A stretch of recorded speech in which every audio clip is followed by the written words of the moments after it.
Hello students, कैसे हैं आप सभी। उम्मीद करता हूं आप सब अच्छे होंगे, स्वस्थ होंगे। Welcome to my YouTube channel. बेटा हम किस चीज की बात कर रहे थे? हम बात कर रहे थे बेटा अकाउंटिंग प्रिंसिपल्स की। हाँ सर, हाँ बेटा हम कितने बता चुके हैं सर? आपने ना हमें 6 प्रिंसिपल्स ऑलरेडी डिस्कस हो चुके हैं। ठीक है बेटा, आज हम बात करते हैं अपने अगले प्रिंसिपल की। बेटा अगले प्रिंसिपल क्या है बेटा मेरा? सर अगला प्रिंसिपल ना, देखिए बेटा, कॉस्ट कंसेप्ट और historical cost concept matching principal. ठीक है बेटा। सर ये क्या होता है बेटा? अभी बताते हैं। देखिए बेटा, ये क्या कहता है? कॉस्ट कंसेप्ट हिस्टोरिकल प्रिंसिपल क्या कहता है बेटा? सपोज करिए आपने ना कोई मशीन खरीदी है। क्या खरीदी है बेटा? एक मशीन खरीदी है बेटा। खरीदी, सीधी सिंपल भाषा में बात करते हैं, खरीदी और पड़ी। देखिएगा, कितने की खरीदी, कितने की खरीदी और कितने की पड़ी।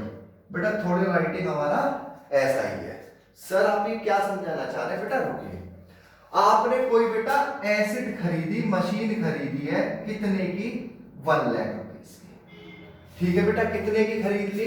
1 लाख रुपए की। लेकिन बेटा इस 1 लाख रुपए की आपने मशीन खरीदी, उसे दुकान से आपने यहां से खरीदी है। आपने ना, ये शॉप है, शॉप है बेटा, और ये ना आपका फैक्ट्री है। ये दुकान है जहां से आप खरीद रहे हैं, ये आपकी फैक्ट्री है। ठीक है बेटा, तो यहां से यहां तक लाने के लिए आपको क्या करना पड़ेगा बेटा? ट्रांसपोर्टेशन का खर्चा देना पड़ेगा।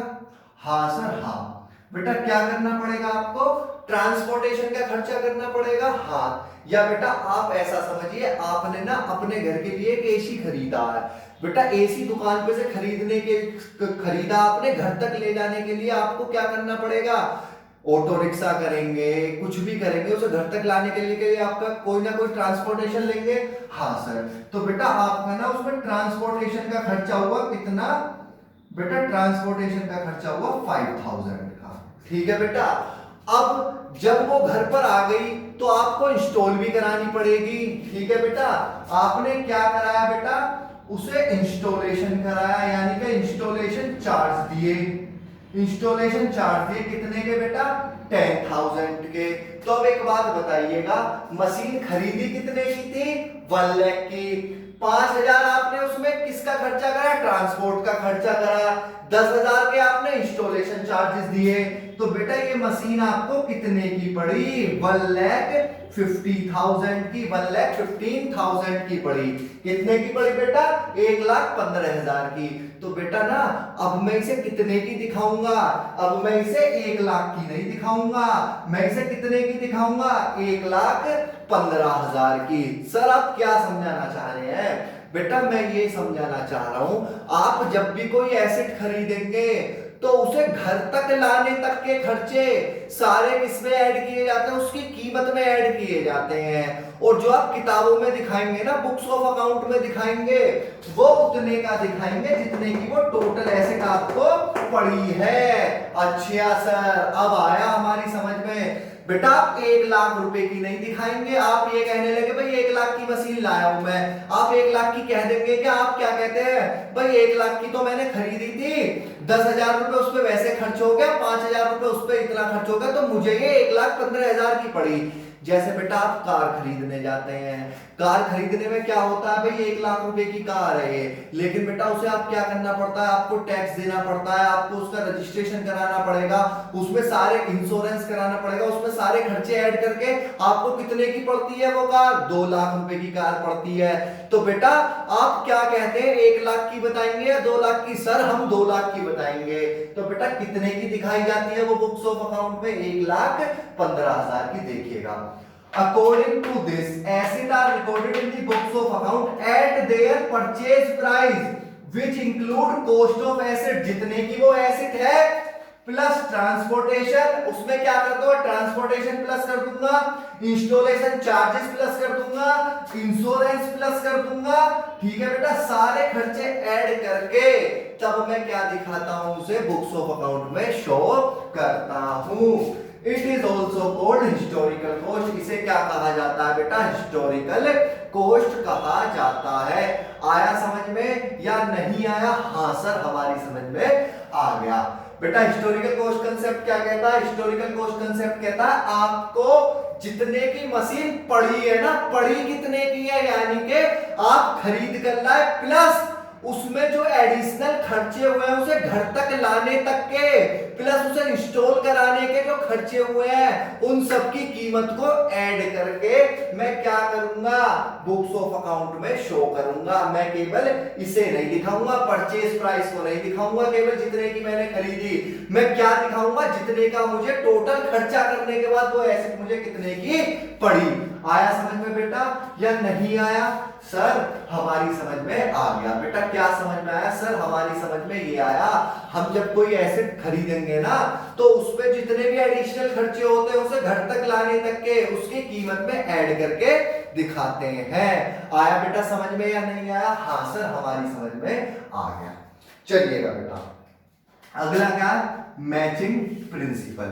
सर मैचिंग, सर क्या ये वही वाली मैचिंग है जो हमने 9th-10th में पढ़ी थी? हाँ बेटा, हाँ बेटा। मैचिंग आप क्या करते थे? मिलाना। मैचिंग का मतलब क्या है बेटा? मिलाना। ये प्रिंसिपल अपने आप को बता रहा है। मैचिंग का मतलब क्या है? मिलाना। बेटा ये क्या कहता है? मैं जिस अकाउंटिंग ईयर के मेरे रिवेन्यू है, मैं उस अकाउंटिंग ईयर के खर्चों को आपस में क्या करूंगा? मैच करूंगा, ताकि मुझे एक्यूरेट प्रॉफिट और लॉस मिल सके। बेटा हम क्या लेते हैं कि एग्जांपल लेते हैं। बेटा एग्जांपल देखिएगा, सपोज करिए 2019 में मैंने कैश सेल कितनी करी है बेटा? 20,000 की। मैंने क्रेडिट सेल कितनी करी है बेटा? सपोज करिए 1,80,000 की। ठीक है बेटा, मैंने कैश सेल कितनी करी है? 20,000 की। क्रेडिट सेल करी है मैंने 180 की। बेटा 2019 में ही ना मैंने सैलरी देनी थी मुझे कितनी बेटा? मुझे 6,000 सैलरी देनी थी। ठीक है, 6,000 पर मंथ सैलरी देनी थी। तो बेटा पूरे ईयर की कितनी बैठेगी? सर 72,000। बट मैंने बेटा पेड कितनी करी है अभी? मैंने पेड करी है बेटा 60,000 की। ठीक है बेटा, आया समझ में या नहीं? बेटा मुझे कैश रिवेन्यू, कैश सेल कितनी है? 20 और क्रेडिट सेल मेरी कितनी है? 180 की। बेटा सैलरी मुझे 6,000 पर मंथ पेड करनी थी, यानी कि टोटल कितना पेड करना था? 72। बेटा मैंने पेड कितनी करी है अभी? ये 70,000। बेटा ये तो आप नोट कर चुके होंगे। हाँ सर, हाँ। चलिए बेटा देखिएगा, इसके आगे मैं बताता हूं आपको कैसे होगा। देखिएगा बेटा कैसे। अब एक बात बताइए, मुझे क्या निकालना है बेटा? मुझे इस साल का प्रॉफिट या लॉस निकालना है। तो बेटा मैं क्या करता हूं? इस साल के टोटल रिवेन्यू। बेटा टोटल रिवेन्यू क्या होगा? मैंने आपसे बताया है, पैसा मिला हो या ना मिला हो, मेरी कुल इनकम कितनी हुई है? बेटा कैश सेल 20 की, क्रेडिट सेल 80 की, तो मेरी टोटल सेल कितने की हो गई? सर 2 लाख की। माइनस क्या करूंगा मैं इसमें से? बेटा एक्सपेंसेस। ठीक है बेटा, एक बात बताइए, एक्सपेंसेस आपने कितने पेड करे हैं? सर 60,000। बेटा एक्रूअल अजम्पशन याद है आपको? हाँ सर। क्या होती है एक्रूअल अजम्पशन? एक्रूअल अजम्पशन होती है सर क्या है, हमने खर्चा पेड करा है या नहीं करा, पर मैं अपना टोटल खर्चा दिखाऊंगा। तो बेटा टोटल सैलरी कितनी देनी थी मुझे? सर 72,000 देनी थी टोटल सैलरी। तो बेटा मैं क्या करूंगा? एक्सपेंस कितना माइनस करूंगा? 72,000। तो बेटा ये मेरा कितना बचेगा? ये मेरा बचा बेटा 1,28,000। आया समझ में? मेरे जिस साल के खर्चे हैं मैं उस साल के खर्चों को उस साल की रिवेन्यू से मैच करूंगा, ताकि मुझे एक्यूरेट प्रॉफिट या लॉस मिल सके। ठीक है बेटा, according to this all revenue earn during an accounting year whether receive और नॉट। मुझे रिसीव हुआ या नहीं हुआ? बेटा ये रिसीव थोड़ी हुआ है, 180 मुझे बाद में ही तो मिलेगा। हाँ सर, पर बेटा इससे मतलब नहीं है। टोटल रिवेन्यू कितना था? Sir 2 lakh. At all expenses incurred during accounting year whether paid और नॉट, चाहे पेड करा है या नहीं। बेटा पेड कितना किया है मैंने? 60। करना कितना था? 72। टोटल एक्सपेंस लूंगा, ताकि our match to ascertain profit and loss during the accounting year. बेटा उस अकाउंटिंग ईयर का प्रॉफिट या लॉस क्या करने के लिए, निकालने के लिए मैं उस साल के रेवेन्यू को उस साल की एक्सपेंसेस से मैच करूंगा। क्लियर बेटा? कितने प्रिंसिपल पढ़ा चुके हैं सर? आपने ना 8 पढ़ा दिए हैं बेटा। अभी कितना बाकी है सर? 3 बाकी है। तो बेटा आज ना हम इस चैप्टर को कंप्लीट कर देंगे। चलिए बेटा प्रिंसिपल नंबर 9 की तरफ चलते हैं। और बेटा ये दोनों ही प्रिंसिपल बहुत ज्यादा इंपॉर्टेंट हैं। आपको मैं बता दूं इनमें थोड़ा सा बेटा समझने की चीजें हैं। बेटा आपको सिर्फ समझना है, अगर आप रटेंगे तो बेटा समझ में नहीं आएगा। ये दोनों ही प्रिंसिपल आपके लिए बहुत ज्यादा इंपॉर्टेंट है। चलिएगा बेटा सबसे पहले क्या है, फुल डिस्क्लोजर प्रिंसिपल। बेटा क्या बता रहा है, नाम ही बता रहा है अपना सब कुछ। फुल डिस्क्लोजर, सब कुछ डिस्क्लोज कर दो। ठीक है सर? जैसे बेटा एक बात बताइए, आपको ये पता चल जाता है भाई इस साल रिलायंस का फायदा इतना हुआ। बेटा वो कैसे पता चलता है? वो इसी प्रिंसिपल के अकॉर्डिंग पता चलता है। ठीक है? यानी कि आपको क्या करनी है, अपनी सारी इंफॉर्मेशन को डिस्क्लोज करना है पब्लिक के सामने, अपने इन्वेस्टर्स के सामने, ताकि उन्हें यह पता चल सके भाई कंपनी में चल क्या रहा है, क्या हो रहा है। ठीक है बेटा? According to this there should be complete and understandable reporting on the financial statements. बेटा फाइनेंशियल स्टेटमेंट्स में आपको बता चुका हूं, जो आप किसमें पढ़ेंगे, अपने सबसे लास्ट चैप्टर में फाइनेंशियल स्टेटमेंट में क्या क्या आएगा बेटा, trading, P and L, balance sheet of all significant information relating to economic affairs of the business entity। यानी कि उस बिजनेस में क्या चल रहा है, क्या हो रहा है। ठीक है? ये सारी इंफॉर्मेशन मुझे क्या करनी पड़ती है बेटा, डिस्क्लोज करनी पड़ती है। ठीक है? मुझे फाइनेंशियल स्टेटमेंट मैंने बताया ये कैसे प्रिपेयर होंगे, ये प्रिपेयर कैसे होंगे, ये सारी चीजें भी मुझे क्या करनी पड़ती है, डिस्क्लोज करनी पड़ती हैं। मैंने डेप्रिसिएशन का कौन सा मेथड यूज करा है, ये सारी चीजें मुझे बेटा किसमें डिस्क्लोज करनी पड़ेगी, फुल डिस्क्लोजर प्रिंसिपल में। क्या होता है बेटा, मुझे कंप्लीट इंफॉर्मेशन प्रोवाइड करानी है किसके बारे में, अपने फाइनेंशियल स्टेटमेंट्स के बारे में। भाई मुझे प्रॉफिट हो रहा है या लॉस हो रहा है, मेरे पास एसेट कितने, ये सारी चीजें मुझे डिस्क्लोज करनी पड़ेंगी। आया बेटा समझ में? हाँ सर हाँ। बेटा अगला देखिएगा मैटीरियलिटी प्रिंसिपल। बेटा मैटीरियलिटी प्रिंसिपल, मैटीरियल का मतलब होता है रेलिवेंट या फिर इंपॉर्टेंट इंफॉर्मेशन, इंपॉर्टेंट इंफॉर्मेशन। ठीक है बेटा? जो किसे which affect the interest of investors. बेटा जो किसे इन्वेस्टर के इंटरेस्ट को अफेक्ट कर सकती है, वो इंफॉर्मेशन, वो जरूरी सूचना जो मेरे इन्वेस्टर्स के इंटरेस्ट को अफेक्ट कर सकती है। सर जैसे बेटा एक बात बताइएगा, मैं आपसे एक छोटा सा एग्जांपल देता हूं। बेटा ये क्या है, अंबानी जी है। कौन है बेटा? अंबानी जी। ठीक है? और ये क्या है बेटा, ये है एक टी स्टॉल वाला। कौन है बेटा? एक टी स्टॉल वाला, चाय की दुकान जो लगाता है। अंबानी जी के 100 रुपए खो गए। क्या हो गया बेटा? 100 रुपए खो गए। ठीक है? और टी स्टॉल वाले के भी 100 रुपए खो गए। अंबानी जी कोई टेंशन लेंगे? नहीं सर, खो गए। बेटा टी स्टॉल वाला क्या करेगा, बहुत ज्यादा टेंशन में आ जाएगा। भाई 100 रुपए कहां खो गए, कहां चले गए, कई दिन तक सोएगा नहीं भाई आखिर मेरे 100 रुपए कहां चले गए। तो बेटा वो ये कहता है जितनी भी इंपॉर्टेंट इंफॉर्मेशन है, ठीक है बेटा, जो मेरे इन्वेस्टर्स के इंटरेस्ट को अफेक्ट कर सकती है, वो मुझे सारी क्या करनी पड़ेंगी, डिस्क्लोज करनी पड़ेंगी। ठीक है? लेकिन आया समझ में बेटा? आया इतना? देखिएगा बेटा, it refers to relative importance of an item और ट्रांजैक्शन इज मटेरियल और नॉन मटेरियल। एक इंफॉर्मेशन किसी के लिए मटेरियल है, इंपॉर्टेंट है या नहीं है, वो किस चीज पे डिपेंड करनी है, उसके नेचर पे और उसकी अमाउंट पे। बेटा अंबानी जी बहुत बड़े बिजनेसमैन है, 100 रुपए खो गए कोई फर्क नहीं पड़ा, उनके लिए ये जरूरी इंफॉर्मेशन नहीं है। लेकिन एक चाय वाला या एक मैं या आपकी जेब में से बेटा 100 रुपए खो गए, कई दिन तक नींद नहीं आएगी, कहां चले गए?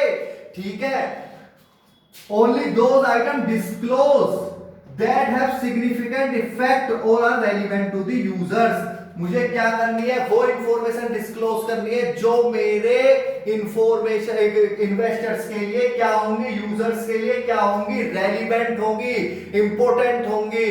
जैसे बेटा मैं आपको बताऊं, एग्जांपल लेता हूं बेटा, आपने ना सब कुछ बना दिया, आपका प्रॉफिट निकल के आया, ठीक है, कितना आया बेटा, एक ऑर्गेनाइजेशन का तो आया 10 लाख का प्रॉफिट, इसका बेटा कितना आया 10 लाख का प्रॉफिट। आपके अकाउंटेंट को पता चला, वो आपके पास भगा भगा हुआ आया कि सर पता है ना, हम ना 100 रुपए का खर्चा दिखाना भूल गए। हमने क्या करा बेटा, 100 रुपए का खर्चा दिखाना भूल गए। क्या बेटा किसी पे फर्क पड़ेगा? 10 लाख का प्रॉफिट हो रहा है, 100 रुपए का खर्चा दिखाना भूल गया, कोई फर्क पड़ेगा? नहीं सर। तो बेटा वो मटेरियल इंफॉर्मेशन नहीं है। लेकिन अगर वो भगता हुआ आता और आपसे क्या कहता है, सर हम ना 1 लाख का एक एक्सपेंस दिखाना भूल गए हैं, 1 लाख का खर्चा दिखाना भूल गए, तब आप क्या कहेंगे, अरे क्या गलती कर दी आपने, ये तो बहुत बड़ी इंफॉर्मेशन है, इससे तो मेरा प्रॉफिट अफेक्ट हो रहा है। तो आप तुरंत क्या करेंगे बेटा, उसे डिस्क्लोज करेंगे। ठीक है बेटा, मटेरियल कोई इंफॉर्मेशन कितनी जरूरी है, वो अपनी अमाउंट पे और अपने नेचर पर डिपेंड करती है। और बेटा कोई भी इंफॉर्मेशन मटेरियल हो सकती है एक ऑर्गेनाइजेशन के लिए और दूसरी के लिए इमैटेरियल हो सकती है। सर जैसे बेटा मैंने भी आपको बताया 100 रुपए अंबानी जी के हुए, उन पे कोई फर्क नहीं पड़ा, उनके लिए इमैटेरियल है। हमारे खो गए तो हम पे बहुत फर्क पड़ा, 100 रुपए कहां चले गए बेटा, कहां चले गए? इस तंगी में 100 रुपए खो गए, कहां चले गए? परेशान रहेगा आदमी, नींद नहीं आएगी। तो उसके लिए क्या है बेटा, ये मटेरियल इंफॉर्मेशन है।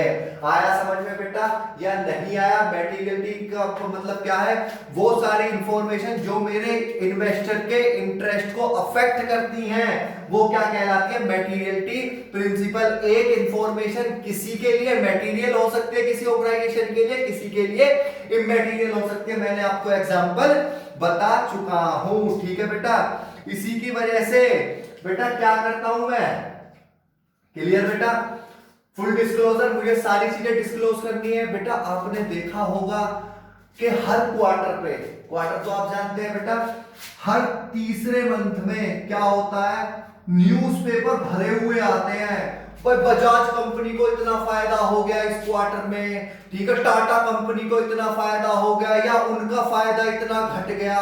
बेटा ये सब चीजें क्या होती हैं, ये सब चीजें यही तो होती हैं फुल डिस्क्लोज। आपको क्या करना है, सारी इंफॉर्मेशन को डिस्क्लोज करना है, पब्लिक के सामने रखना है, जो आपके इन्वेस्टर्स हैं उनके सामने रखना है, ताकि उन्हें ये पता चल सके कि भाई बिजनेस में चल क्या रहा है। और मटेरियल इंफॉर्मेशन का, मटेरियलिटी प्रिंसिपल का क्या मतलब है, जितनी भी मटेरियल इंफॉर्मेशन है, मटेरियलिटी प्रिंसिपल का क्या, मटेरियल का क्या मतलब होता है बेटा, जो इंपॉर्टेंट इंफॉर्मेशन है वो किसी के लिए किस पे डिपेंड करती है, अपने नेचर पे और अमाउंट पे। ठीक है, एक इंफॉर्मेशन किसी ऑर्गेनाइजेशन के लिए मटेरियल हो सकती है, दूसरी ऑर्गेनाइजेशन के लिए इमैटेरियल हो सकती है, ये भी मैं आपको बता चुका हूं। बेटा अब लास्ट क्या बचता है, केवल हमारा एक प्रिंसिपल बचता है, उसी के साथ ये चैप्टर कंप्लीट हो जाएगा। वेरिफिएबल कंसेप्ट, ऑब्जेक्टिव कंसेप्ट या फिर प्रिंसिपल। बेटा ये प्रिंसिपल क्या कहता है, आप जो भी ट्रांजैक्शन अपने में रिकॉर्ड कर रहे हैं, जो भी अपनी बुक्स ऑफ अकाउंट में आप कोई भी ट्रांजैक्शन रिकॉर्ड कर रहे हैं, उसका क्या होना चाहिए बेटा, एविडेंस होना चाहिए, यानी कि आपके पास वाउचर होना चाहिए। ठीक है, आपके पास क्या होना चाहिए, वाउचर होना चाहिए। According to this it requires that accounting transaction should be recorded in an objective manner and should be free from personal bias of the accountant. बेटा एक बात बताइए, आपसे मैंने जाके क्या कहा, मैंने अकाउंटेंट से कहा कि भाई मेरा 100 रुपए दे दीजिए, 100 रुपए का खर्चा हो गया, ठीक है, 100 रुपए का खर्चा हो गया। क्या अकाउंटेंट बस आपने कह दिया उसे लिख लेगा? नहीं, वो आपसे क्या कहेगा, लाइए बिल लाइए, यानी कि एविडेंस दीजिए 100 रुपए का खर्चा कहां पर हुआ है। तो वो ये कहता है कि जितनी भी ट्रांजैक्शन अकाउंटिंग में रिकॉर्ड होंगी उनका क्या होना चाहिए बेटा, एविडेंस होना चाहिए कि हाँ ये ट्रांजैक्शन वास्तव में हुई है। ठीक है, दिस इज फीजिबल बेटा, जितना हो सके if transaction are supported by documentary evidence and voucher. बेटा एविडेंस, आप बेटा सामान खरीदने गए, ठीक है, आप क्या करने गए, सामान खरीदने गए, आपकी मम्मी ने आपको 100 रुपए दिए थे, आपने घर आकर कहा कि मम्मी 100 रुपए खर्च हो गए। ठीक है, तो मम्मी क्या कहेंगी, बेटा लाइए बिल दीजिए, किस किस चीज में खर्च करें, यानी कि हर ट्रांजैक्शन को रिकॉर्ड करने के लिए आपके पास क्या होना चाहिए, एविडेंस होना चाहिए, उसका बिल होना चाहिए, वाउचर होना चाहिए, तभी आप उस ट्रांजैक्शन को रिकॉर्ड करेंगे। आया बेटा समझ में, यानी कि जितनी भी मेरी ट्रांजैक्शन है उनका क्या होना चाहिए, कुछ एविडेंस होना चाहिए। बेटा एक बात बताइए, आप बैंक में पैसा जमा करते हैं, ठीक है, आपको क्या मिलती है, एक स्लिप मिलती है, वो क्या है, एविडेंस है किस चीज का, हाँ आपने पैसा जमा किया है। अगर अकाउंटेंट आपसे क्या कहे, लाओ पैसे दे दो, ठीक है जाओ, बेटा आपके पास कोई एविडेंस थोड़ी ना है, नहीं, हर ट्रांजैक्शन क्या होनी चाहिए बेटा, एविडेंस से सपोर्टेड होनी चाहिए। ठीक है, क्लियर बेटा, हमारे क्या हो गए, सारे प्रिंसिपल खत्म हो चुके हैं।